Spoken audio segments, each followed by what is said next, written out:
Hello everyone, আসসালামু আলাইকুম। আমরা আজকে একটি জ্যামিতি শুরু করব, উপপাদ্য নাম্বার 17। এসএসসির জন্য বলা যায় মোটামুটি ইম্পর্টেন্ট একটা উপপাদ্য। সো আমরা শুরু করি।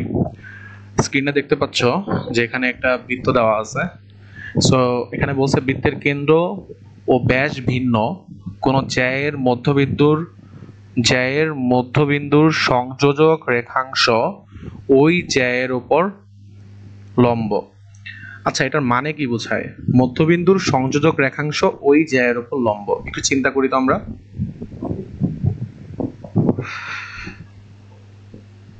একটু খেয়াল করি, আমার এখানে মধ্যবিন্দুটা কোনটা? এইটা হচ্ছে আমার একটা লম্ব আঁকলাম, লম্ব আঁকার পরে এই যে এমটা হচ্ছে আমার মধ্যবিন্দু। ওকে, কেমনে মধ্যবিন্দু বুঝলাম? আমরা এখানে একটা জ্যা আঁকছি, জ্যায়ের উপরে একটা লম্ব আঁকলে সেই লম্বটা আমাদের মধ্যবিন্দু হবে। ওকে, অথবা আমরা একটা কাজ করতে পারি, আমরা এ বি একটা রেখা নিতে পারি, ম্যানুয়ালি এর মধ্যবিন্দু বের করতে পারি, বের করে এই কেন্দ্রের সাথে যোগ করে দিতে পারি। দুইটা কাজই আমরা করতে পারি। ওকে, সো আমরা মধ্যবিন্দু পেয়ে গেলাম। তো এখন বলছে মধ্যবিন্দুর সংযোজক রেখাংশ, এই রেখাংশটা কি? জ্যায়ের উপর লম্ব থাকবে। এই যে মধ্যবিন্দুর সংযোজক রেখাংশটা কি? এই জ্যায়ের উপর লম্ব। এটা আমরা সাধারণভাবে দেখেই বুঝতে পারতেছি যে এটা জ্যায়ের উপর লম্ব, বাট আমাদের এটা হচ্ছে প্রমাণ করতে হবে। সো প্রমাণটা আমরা কিভাবে শুরু করতে পারি? তো প্রথমেই একটা বৃত্ত নিলাম, ও কেন্দ্র বিশিষ্ট একটা বৃত্ত। এই বৃত্তের মধ্যে এবিসি, এই বৃত্তর মধ্যে এবিসি বৃত্তর মধ্যে ও এ বি হচ্ছে আমার যে কোনো একটা ত্রিভুজ। ও এ বি যে কোনো একটা ত্রিভুজ।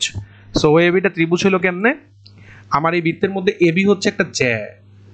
তো এ বিন্দুর সাথে আমরা এই ও বিন্দুটাকে যোগ করি, আবার বি বিন্দুর সাথে আমরা এই ও বিন্দুটাকে যোগ করি। তাহলে ও এ আর ও বি এই দুইটা রেখা আমরা যোগ করে দিলাম। সো আমার এখানে একটা ত্রিভুজ তৈরি হয়ে গেল। এখন ও থেকে আমরা মধ্যবর্তী বিন্দু কি বের করছিলাম? এম বের করছিলাম। সো আমরাকে ও এমটা যোগ করে দিতে হবে।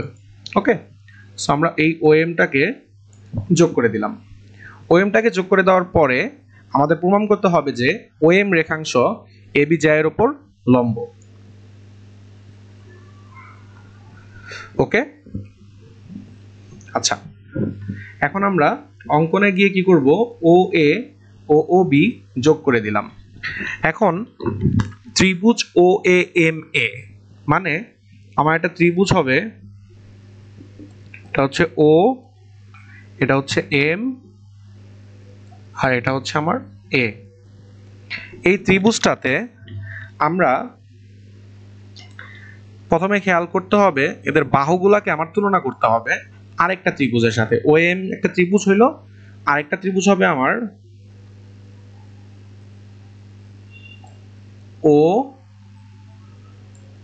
B M. তো এই তিনটা ত্রিভুজের মধ্যে একটা জিনিস আগে আমরা খেয়াল করি যে আমাদের এম বাহুটা, এই বাহুটা যেহেতু মধ্যবিন্দু ছিল, এম বাহুটা এই বিএম বাহুর সমান, এতে আমাদের কোনো ঝামেলা নাই। এম বাহুটা বিএম বাহুর সমান, কারণ এটা মধ্যবিন্দু ছিল। আমার এ বি এর মধ্যবিন্দু এম ছিল, তাই আমার এম বাহুটা বিএম বাহুর সমান হবে। ওকে, তো এই বাহুটা আর এই বাহুটা আমার সমান হয়ে গেল। দেন আমাকে বলছে, এখানে একটু খেয়াল করলে ফিগারটায় দেখা যায় যে আমার এই ওএমটা দুইজনের মধ্যেই সাধারণ বাহু। তাহলে আমি এখান থেকে বলতে পারি যে একই বৃত্তের ব্যাসার্ধ বলে এই ওএ বাহুটা আর এই ওবি বাহুটা তারা হচ্ছে পরস্পর সমান। কারণ কেন? তারা হচ্ছে একই বৃত্তের ব্যাসার্ধ। তাহলে আমার এইখানে আমি বলতে পারবো একই বৃত্তের ব্যাসার্ধ বলে আমার এই দুইটা বাহু কি হবে?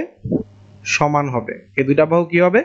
সমান হবে। তাহলে আমরা এখান থেকে বলতে পারি ও এম সমান ও এম, কারণ কি এটা সাধারণ বাহু, তাই ও এম সমান ও এম বলতে পারি। তাহলে আমাদের দুইটা বাহু, একটা ত্রিভুজের তিনটা বাহু যদি সমান হয়, তাহলে বলতে পারি বাহু বাহু উপপাদ্য থেকে এই ত্রিভুজটা কি? সর্বসম। তাহলে আমরা এখন বলতে পারি যে আমাদের ত্রিভুজ ও এ এম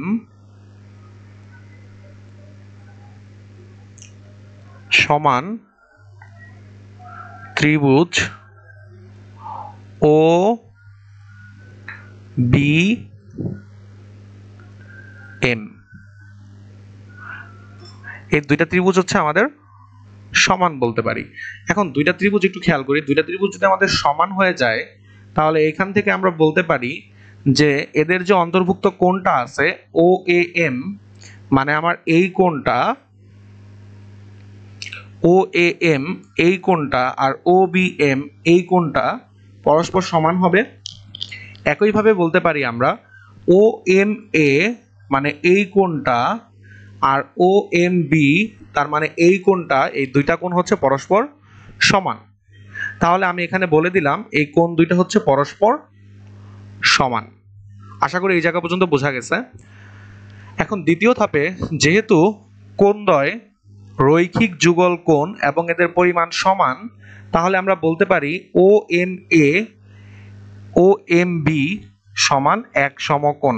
এখানে কোণদ্বয় রৈখিক যুগল কোণ এবং এদের পরিমাপও কি সমান। দুইটা কোণ একটা বৃত্তের মধ্যে, দেখো খেয়াল করো, একটা ত্রিভুজ আছে আমার, ওই ত্রিভুজটার মধ্যবিন্দু থেকে আমি দুইটা কোণ আঁকতেছি। সো এই দুইটা কোণ আমার যদি এই কোণটা সমান এই কোণটা হয়, এই কোণটা সমান এই কোণটা হয়, তাহলে আমি বলতে পারি যেহেতু আমার এই কোণের সমান এই কোণ, এই কোণের সমান এই কোণ এবং কোণদ্বয় রৈখিক যুগল কোণ, তাহলে আমি বলতে পারি যে আমার যে ও এম এ এই কোণটা আছে আর ও এম বি এই কোণটা আছে, এই কোণদ্বয় কি এক সমকোণ। এক সমকোণ মানেই হচ্ছে গিয়ে আমার এই কোণদ্বয় হচ্ছে 90 ডিগ্রি। সো 90 ডিগ্রি কোনো কোণ কখন তৈরি হয়, যখন কোনো বাহুর ওপর কোনো বাহু লম্ব আকারে থাকে, তখনই হচ্ছে এখানে 90 ডিগ্রি কোণ উৎপন্ন হয়। যেহেতু এখানে 90 ডিগ্রি কোণ উৎপন্ন হয়েছে, সো আমার এখানে কোনো ডাউট নাই যে আমার এইটা কি হবে, ওএমটা বাহু বাহুপথ থেকে আমরা বলতে পারি। সো এখানে আমরা বলতে পারি ইজিলি ও এম লম্ব কার উপরে, ও বি এর উপর লম্ব। তাহলে আমাদের স্টেপগুলো আমরা একটু খেয়াল করি। যদি স্টেপের ফার্স্টে আমাদের যেটা করতে হবে, আমাকে হচ্ছে বাহু দুইটাকে সমান দেখাইতে হবে। বাহুগুলাকে সমান দেখায় তৃতীয় একটা বাহু ওএম সমান ওএম, যেটা আসলে আমাদের বলার কোনো উপেক্ষা রাখে না, এটা আমরা চিত্র দেখে বা সাধারণ জ্ঞান থেকে বলতে পারি, এটা আমাদের দেখাইতে হবে। দেন হচ্ছে আমাদের কোণ দেখাইতে হবে, কোণ ও এম এ এই কোণটা কার সমান, কোণ ও এম বি এর সমান, কারণ এটা রৈখিক যুগল কোণ দেখে তারপর আমাদের দেখাইতে হবে এদের পরিমাণ সমান এবং রৈখিক যুগল কোণ দেখে পরে আমাদের এটাকে 90 ডিগ্রি দেখাইতে হবে। তার মানে এম কোণটা 90 ডিগ্রি হইলে ও এম অটোমেটিক্যালি কার উপরে লম্ব হয়ে যায়, ও এম লম্ব হয়ে যায় এ বি এর উপরে। এটাই আমাদের প্রমাণ ছিল, এ বি এর উপর লম্ব। সো আশা করি প্রমাণটা বুঝতে পারছো। থ্যাংক ইউ সবাইকে।